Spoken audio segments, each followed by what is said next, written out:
ಒಬ್ಬ ತಾಯಿ ಶರಣೆ ಅಮ್ಮಗೆ ರಾಯಮ್ಮ ಒಂದು ವಚನದಲ್ಲಿ ಹೇಳ್ತಾರೆ, ಬಹಳ ಚೆನ್ನಾಗಿ ಹೇಳ್ತಾರೆ. ಎಲ್ಲರೂ ಓದುವುದು ವಚನಗಳ, ಎಲ್ಲರೂ ಹಾಡುವುದು ವಚನಗಳ, ಎಲ್ಲರೂ ಹೇಳುವುದು ಬೊಮ್ಮವ. ಹೇಳುವಾತ ಗುರು ಅಲ್ಲ, ಕೇಳುವಾತ ಶಿಷ್ಯನಲ್ಲ. ಹೇಳಿ ಹೇ ಕೇಳಿ ಹೇ ಎಂಬನ್ನವರ ವಿರಕ್ತಿ ಸ್ಥಳಕ್ಕೆ ಭಂಗ ನೋಡ ಅಮುಗೇಶ್ವರ. ಹೇಳೋರು ದೊಡ್ಡವರು ಅಲ್ಲ, ಕೇಳೋರು ಸಣ್ಣವರು ಅಲ್ಲ. ನಮ್ಮ ನಿಮ್ಮ ನಡುವೆ ಆತ್ಮಗಳ ನೇರವಾದ ಸಂಪರ್ಕ ಏರ್ಪಟ್ಟಿರುತ್ತೆ. ಆ ಎರಡು ಆತ್ಮಗಳ ಸಂಯೋಗದಲ್ಲಿ ಪರಮಾತ್ಮ ಆನಂದವನ್ನು ಪಡ್ತಾ ಇರ್ತಾನೆ. ಗುರು ಬಸವಣ್ಣನವರನ್ನ ಕುರಿತು ಒಂದು ಕಡೆ ಶಿವಯೋಗಿ ಸಿದ್ದರಾಮೇಶ್ವರ ಒಂದು ವಚನದಲ್ಲಿ ಬಹಳ ಚೆನ್ನಾಗಿ ಹೇಳ್ತಾರೆ. ಬಾಲನಾಗಿದ್ದಂದು ಎತ್ತಿ ಕರೆದು ಮುದ್ದಿಕ್ಕಿ ಮೊಲೆವಾಲ ನಿಕ್ಕಿ ಸಲಹಿದ ಬಸವ, ಮೂಲ ಶಿವಜ್ಞಾನ ದೀಪ್ತಿಯ ನಿಕ್ಕಿ ಸಲಹಿದ ಬಸವ ಕಪಿಲ ಸಿದ್ಧ ಮಲ್ಲಿಕಾರ್ಜುನನಲ್ಲಿ. ಮೂಲ ಶಿವಜ್ಞಾನ ಅಂದರೆ ಈ ಸ್ವರೂಪ ಜ್ಞಾನವನ್ನ ತಿಳಿಸಿದಂತಹ ಮಹಾನುಭಾವ, ಮೊಟ್ಟ ಮೊದಲ ಪ್ರವಾದಿ ಗುರು ಬಸವಣ್ಣನವರು ಅನ್ನೋದನ್ನ ಇಲ್ಲಿ ಹೇಳ್ತಾ ಇದ್ದಾರೆ. ಜಗತ್ತನ್ನ ವಿಜ್ಞಾನಿ ಸಂಶೋಧನೆ ಮಾಡಿದರೆ ದೇವರನ್ನ ಸಂಶೋಧನೆ ಮಾಡಿರ್ತಕ್ಕಂಥವ್ರು ಗುರು ಬಸವಣ್ಣನವರು. ಇದನ್ನು ನಾವು ಅರ್ಥ ಮಾಡ್ಕೋಬೇಕು.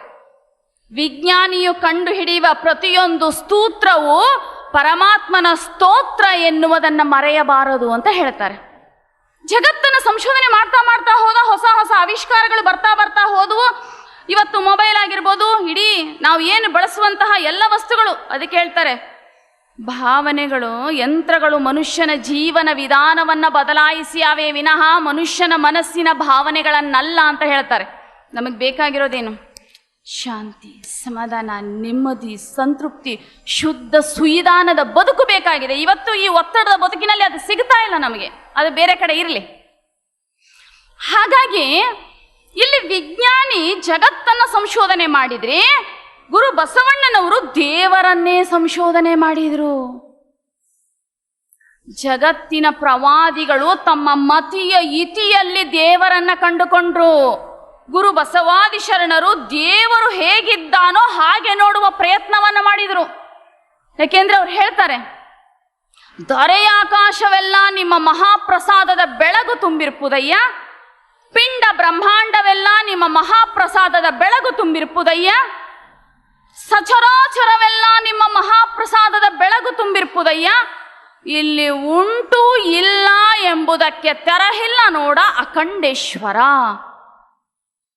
ಅಂದ್ರೆ ಪರಮಾತ್ಮ ಹೇಗಿದ್ದಾನೆ ಈ ಬ್ರಹ್ಮಾಂಡದಲ್ಲಿ ಅದನ್ನ ಅವಲೋಕನ ಮಾಡಿರ್ತಕ್ಕಂಥವ್ರು ನಮ್ಮ ಶರಣರು. ಯಾಕೆಂದ್ರೆ ನಾವು ಸಾಮಾನ್ಯವಾಗಿ ದೇವರು ದೇವರು ಅಂತ ಹೇಳ್ತೀವಿ ಅಲ್ವಾ? ದೇವರು ಅನ್ನೋ ಪದಕ್ಕೆ ನಮಗೆ ಅರ್ಥ ಗೊತ್ತಿದೆಯಾ? ವಚನ ಓದಿದವರು ಖಂಡಿತ ಗೊತ್ತಿರುತ್ತೆ. ಎಲ್ಲರಲ್ಲಿಯೂ ಬಸವ ತತ್ವವನ್ನು ಮೈಗೂಡಿಸಿಕೊಂಡು ರಕ್ತದ ಕಣದಲ್ಲಿ ಹೃದಯದ ಬಡಿತ ಬಸವಣ್ಣನವರಾಗಿತ್ತು. ಅಷ್ಟೇ ಕಾಳಜಿ ಏನಿತ್ತಪ್ಪ ಅಂದರೆ ಪ್ರತಿಯೊಬ್ಬರಿಗೂ ಆ ತತ್ವ ಮುಟ್ಟಬೇಕು ಅಂತಕ್ಕಂಥ ತೀವ್ರತರವಾದ ಕಾಳಜಿ ನಿನ್ನೆ ಮಾತಾಡಿದವರಲ್ಲೆಲ್ಲರಲ್ಲೂ ಇತ್ತು. ಯಾಕಂದರೆ ತಾನು ಅನುಭವಿಸಿದ ಲಿಂಗ ಸುಖ, ತಾನು ಕಂಡುಕೊಂಡಂತಹ ಪರಮ ತೃಪ್ತಿಯ ಪ್ರಸನ್ನತೆಯ ಜೀವನ ಎಲ್ಲರಿಗೂ ದೊರಕಿಸ್ಕೊಡ್ಬೇಕು ಅನ್ನೋದೇ ಅವರ ಆ ಒಂದು ಉದ್ದೇಶ ಆಗಿತ್ತು.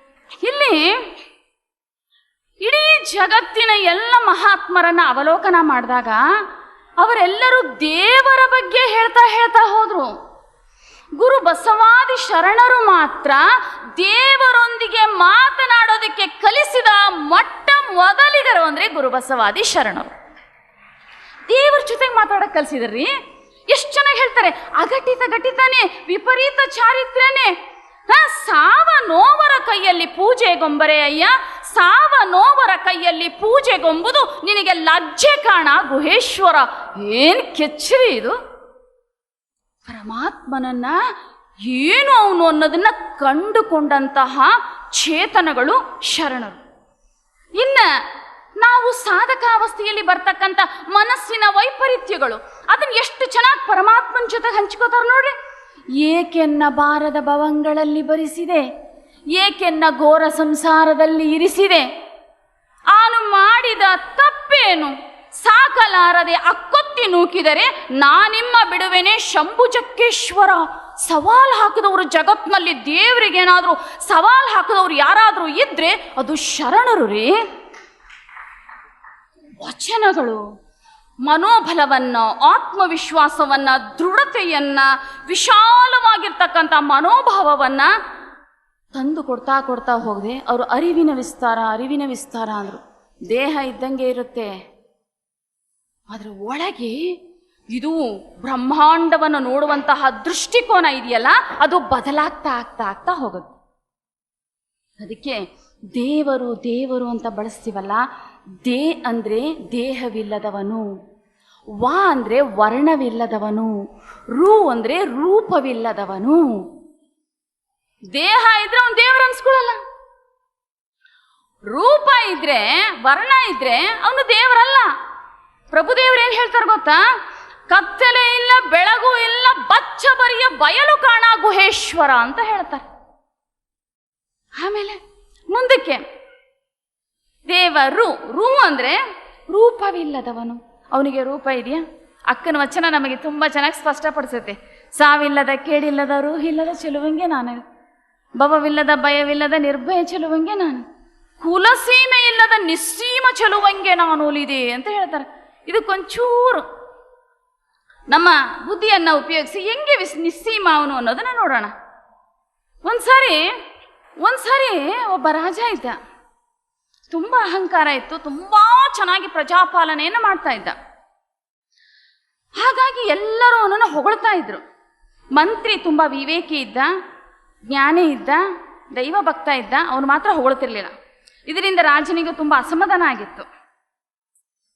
ಸರಿ, ಒಂದು ದಿನ ಏನ್ ಮಾಡ್ದ, ಮಂತ್ರಿ ಬಂದು ರಾಜನನ್ನ ಹೇಳ್ದ, ನೀವು ದೇವರಿಗಿಂತ ದೊಡ್ಡವನು ಅಂತ ಹೇಳ್ದ. ರಾಜನನ್ನ ಇದುವರೆಗೂ ಹೊಗಳಲಾರ್ದವನು ನೀವು ದೇವರಿಗಿಂತ ದೊಡ್ಡವನು ಅಂತ ಹೇಳ್ದ.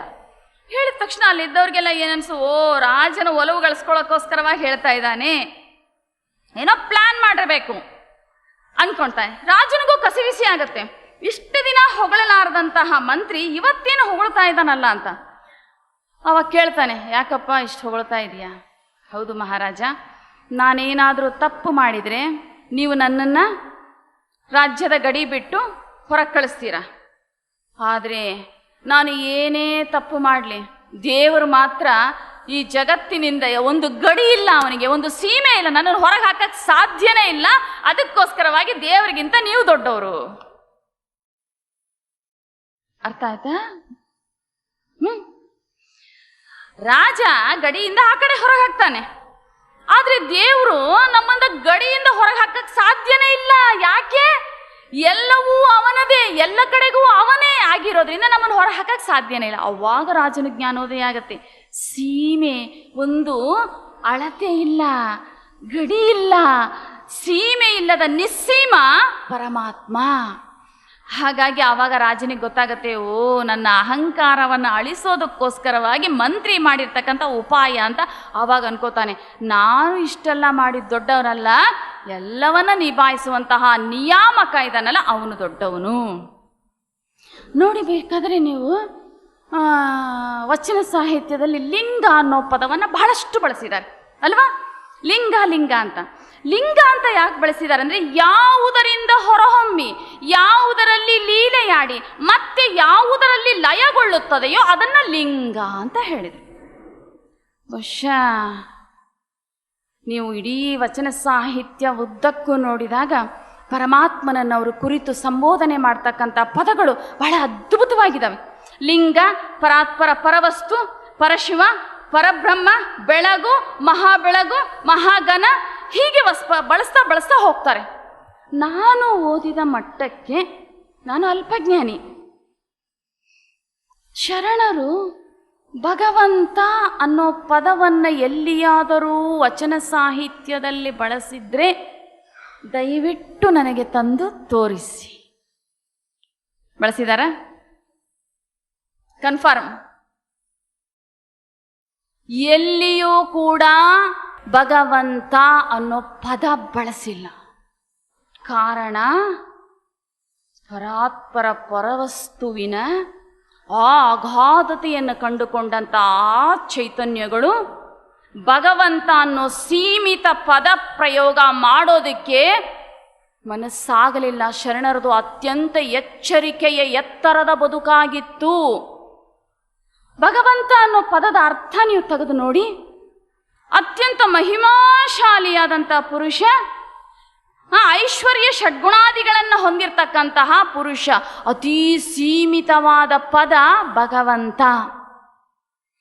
ಪರಾತ್ಪರ ಪರವಸ್ತು ಪರಮಾತ್ಮನನ್ನು ಕುರಿತು ಶರಣರು ಭಗವಂತ ಅಂತ ಬಳಸಿಲ್ಲ. ಅಂದಮೇಲೆ ನಾವು ಯಾಕೆ ಬಳಸಬೇಕು? ಪರಮಾತ್ಮನ ನಿರಂಜನತ್ವಕ್ಕೆ ಚ್ಯುತಿ ತರುವ ಪದವನ್ನ ಶರಣರು ಎಲ್ಲಿಯೂ ಬಳಸಿಲ್ಲ. ಏಕೆಂದ್ರೆ ಸಾಮಾನ್ಯವಾಗಿ ವಚನ ಸಾಹಿತ್ಯ ನೋಡ್ತಾ ಹೋದಾಗ ಎಲೆ ಲಿಂಗವೇ, ಎಲೆ ದೇವ, ಪರಾತ್ಪರ ಪರವಸ್ತು, ಪರಬ್ರಹ್ಮ, ಪರತತ್ವ ಹೀಗೆ ಬಳಸ್ತಾ ಹೋಗ್ತಾರೆ. ಪರಮಾತ್ಮನನ್ನ ಪದಗಳಿಂದ ಅಳೆಯಲಿಲ್ಲ, ಅನುಭವದಿಂದ ಕಂಡುಕೊಂಡಿರ್ತಕ್ಕಂಥವ್ರು ನಮ್ಮ ಶರಣರು.